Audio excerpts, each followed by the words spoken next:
2026-yilgi Jahon chempionati yakunlandi.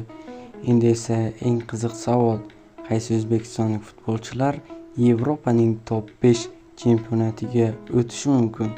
Keling, birma-bir ko'rib chiqamiz. Ro'yxatni Abbosbek Fayzullayevdan boshlaymiz.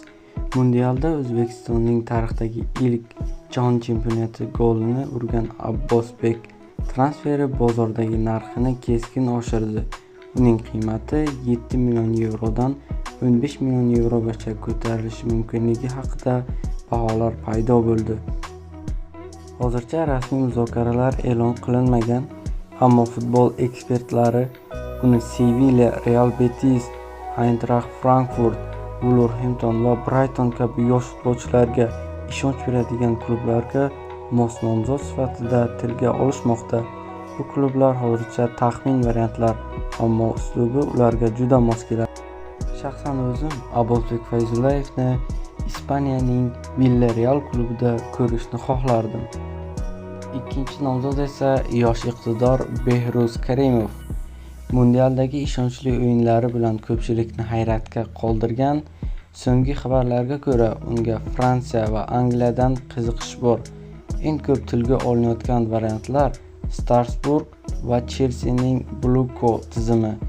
Agar transfer amalga oshsa, avval Strasburg, keyin esa yuqori darajadagi klubga o'tishi ehtimoli yuqori. Uchinchi nomzodimiz esa Jahongir O'rozov. Bo'y borasida kuchli chap oyoqli himoyachi. Nemis matbuotida esa uni Borussia Mönchengladbach kuzatgani haqida xabarlar chiqmoqda. Agar bu transfer amalga oshmasa ham, Augsburg, Mainz yoki Freiburg kabi Bundesliga klublari uning uslubiga mos kelishi mumkin. Nima deb o'ylaysiz? Agar bu transfer amalga oshsa, transfer narxi qancha bo'lishi mumkin? Bu haqida albatta izohlarda yozib ketishingiz mumkin. To'rtinchi nomzodimiz esa Hoji Akbar Alijonov. Hoji Akbar Alijonov zamonaviy qanot himoyachisi hisoblanadi. Hozircha aniq klub nomlari yo'q, ammo Turkiya va Belgiya orqali Yevropaga chiqish eng real yo'l hisoblanadi. Keyinchalik esa Lille, Nice yoki Bologna kabi klublarga o'tish imkoniyati bor. Bu esa hozircha faqat taxmin hisoblanadi.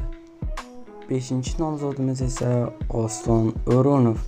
Tajribali futbolchi hisoblanadi. Jarohatlar bo'lmaganda u allaqachon Yevropada o'ynashi mumkin edi. Endi esa unga Genoa, Empoli, Cagliari, Heerenveen kabi klublar mos variant bo'lishi mumkin. Hozircha bu borada rasmiy qiziqish e'lon qilinmagan. Bu faqat futbol ekspertlari uslubiga asoslangan taxmin hisoblanadi.